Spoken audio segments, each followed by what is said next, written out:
जिंदगी से जुड़ी कहानियों के चैनल में आप सभी का स्वागत है। आइए आज सुनते हैं अलका प्रमोद जी की लिखी कहानी स्वीकृति पत्र। जब से आकृति ने मोबाइल पर बताया कि वो आ रही है, वंदना की सांसें मानो थम सी गई हैं। वह बार बार उसके कहने के ढंग से अनुमान लगाने का प्रयास कर रही है कि आकृति पर उसके मैसेज को पढ़कर क्या प्रतिक्रिया हुई होगी। कभी उसे लगता अब उसकी बेटी बड़ी हो गई है, समझदार है, वो उसकी बात को समझेगी।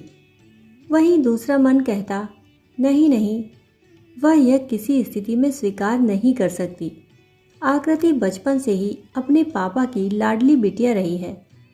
यदि रजत को घर लौटने में देर हो जाए तो वह पापा की प्रतीक्षा में जागती रहती थी। जब तक पापा उसे गुड नाइट किस्सी ना दे दें, वह सोने नहीं जाती थी। वंदना को याद है, बचपन में जब कभी खेल खेल में वंदना और रजत उससे पूछते कि वह पापा मम्मी में किससे अधिक प्यार करती है, तो बिना सोचे उसकी उंगली पापा की ओर ही उठती। वो बात दूसरी है कि वंदना झूठ मूठ रोने का नाटक करती तो वह उसकी गोद में बैठकर उसके आंसू पोंछती। उससे प्यार करती, पर उसके बेस्ट फ्रेंड पापा ही थे। आयु के सोपान चढ़ते चढ़ते वंदना से उसके स्नेह के धागे अधिक सघन बुनते गए, पर पापा का स्थान वह कभी नहीं पा सकी। ऐसे में आज वंदना का इतना कठोर निर्णय निश्चय ही आकृति को स्वीकार्य नहीं होगा और निश्चय ही वह पापा की पाली में जा खड़ी होगी। पर जो भी हो, बहुत हो चुका। अब वंदना को निर्णय लेना ही था। वंदना मन ही मन ना जाने कितनी बार आकृति के समक्ष अपना पक्ष रखने के लिए दिए जाने वाले तर्कों को रट चुकी थी, पर उसे संशय था कि आकृति में इतना धैर्य है कि वह उसकी पूरी बात सुन सके। इसलिए तो उसने मैसेज करके सूचना दी थी, कम से कम तुरंत तो सवाल जवाब की परीक्षा से बच जाएगी। पर बकरे की माँ कब तक खैर मनाएगी, कभी तो सामना करना ही था और आज वह घड़ी आ ही गई थी। अब आकृति वयस्क हो गई है और उसे पूरी बात बतानी ही होगी। भले ही उसे आघात लगे, पर वंदना विवश है उसे यह आघात देने को। कितना कठोर आघात था वह, जिसने उसके घर संसार, उसके अस्तित्व और उसके विश्वास की दीवारों को एक प्रहार में ही ध्वस्त कर दिया था। वह समझ ही न पाई कि उसके घर संसार की ऊपर से एक्रेलिक पेंट लगी चमचमाती दीवारों को विश्वासघात की दीमक अंदर ही अंदर खोखली कर चुकी है। वह तो विश्वास की डोर थामे 1500 किलोमीटर दूर बैठे रजत के साथ बनाई गृहस्थी में पूरी तरह से लीन हो गई थी। वह भूल गई कि उसने भी कॉलेज में ना जाने किन किन प्रतियोगिताओं में कितने मेडल अपने नाम किए थे। वह भूल गई कि उसके पास स्नातकोत्तर की डिग्री है। उसे बस याद रहा तो अपना वह छोटा सा आशियाना, जिसमें वह थी, रजत थे और उसकी सांस सांस में बसी हृदय का टुकड़ा आकृति थी। उसे तो बस दिखाई देता था घर के कोने कोने में बिखरा स्नेह। जब रजत ने बताया था कि उसका ट्रांसफ़र जोराहाट के ऐसे इलाके में हो गया है जहाँ ना स्कूल है ना कोई सुविधा, तो आकृति के भविष्य को देखते हुए उन दोनों ने यही निर्णय लिया कि वह लखनऊ में ही रहकर आकृति को पढ़ाएगी और रजत माह में एक बार आ जाया करेंगे। यद्यपि वंदना के लिए यह प्रस्ताव सुखद नहीं था, पर बेटी के भविष्य के लिए दोनों ने यह दूरी भी सह ली। पर दोनों ने कहा, यह दूरी सहने की जिम्मेदारी भी वंदना के ही कंधों पर आन पड़ी।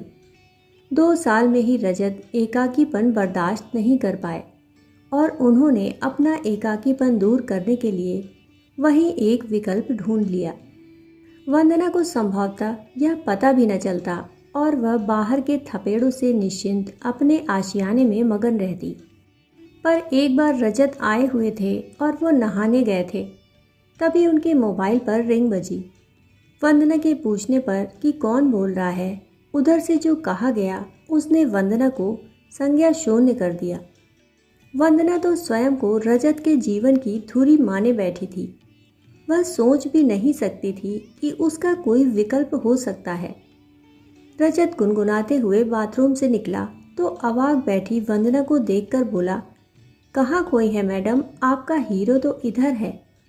और कोई समय होता तो वंदना भी इतरा कर कोई फिल्मी डायलॉग रजत की ओर उछाल देती, पर इस समय उसके अंदर जो झंझावात चल रहा था उसने उसके संपूर्ण अस्तित्व की नींव हिला दी थी। किसी प्रकार अपने आंसुओं पर काबू पाते हुए उसने भरसक निर्लिप्त भाव से कहा, तुम्हारी पत्नी रूमा की कॉल थी। चलते समय तुम्हें बुखार था, इसलिए वो पूछ रही थी कि अब तबीयत कैसी है। अब सकपकाने की बारी रजत की थी। उसने बात को हवा में उड़ाने का असफल प्रयास करते हुए कहा, वो कोई गलत कॉल होगी, मुझे क्या हुआ है, मैं तो बिल्कुल ठीक हूँ और मेरी प्यारी पत्नी मेरे सामने साक्षात बैठी है, तो कॉल कहाँ से आएगी। कहते कहते रजत ने वंदना को बाहों के घेरे में लेने का प्रयास किया, पर वंदना ने उसे झिटक दिया। उसके समक्ष से पर्दा उठ चुका था और अब उसे बहुत कुछ स्पष्ट दिख रहा था जिसे वो देखकर भी नहीं देख पाई थी। रजत का कभी साड़ी तो कभी पर्स ले जाना और यह कहना कि उसके दोस्त ने अपनी पत्नी के लिए मंगाया है। आने का अंतराल बढ़ते जाना, कॉल करने के अंतराल बढ़ना, वगैरह वगैरह। अभी तक तो वंदना की आंखों पर विश्वास का इतना मोटा चश्मा चढ़ा था कि उस पार का सच दिखाई ही नहीं पड़ता था। आज जब चश्मा टूटा तो उसकी आंखें उस रोशनी को बर्दाश्त नहीं कर पा रही थीं। उसने रजत से बस एक ही बात पूछी थी, रजत ऐसा क्यों किया। रजत समझ चुका था कि नाटक से पर्दा गिर चुका है, अब और झूठ नहीं चलेगा। अतः उसने दूसरी चाल चली। उसने वंदना के समक्ष समर्पण करते हुए क्षमा की गुहार लगाई, अपने एकाकीपन की दुहाई दी, पर विश्वास की दीवारें इतनी खोखली हो गई थीं कि रजत के तर्क खड़ा करने में असमर्थ थी। रजत ने भावनाओं का पासा फेंका, कहा कि वह उसे प्यार करता है। वंदना और आकृति तो उसका जीवन है, वह उसके बिना नहीं रह सकता। पर एक सच यह भी था कि दूर जोराहाट में भी कोई उसके नाम का सिंदूर लगाए उसकी विश्वास का चूड़ा पहने बैठी थी। उसके विश्वास का चूड़ा पहने बैठी थी और अनभिज्ञ थी रजत के दोहरे जीवन से। वंदना ने बस एक ही प्रश्न पूछा, और क्या होगा तुम्हारी दूसरी पत्नी का, क्या उसके बिना रह पाओगे। रजत की चुप्पी ने बहुत कुछ कह दिया। वंदना ने घर छोड़ने का निर्णय ले लिया, पर अब रजत ने आखिरी दांव फेंका।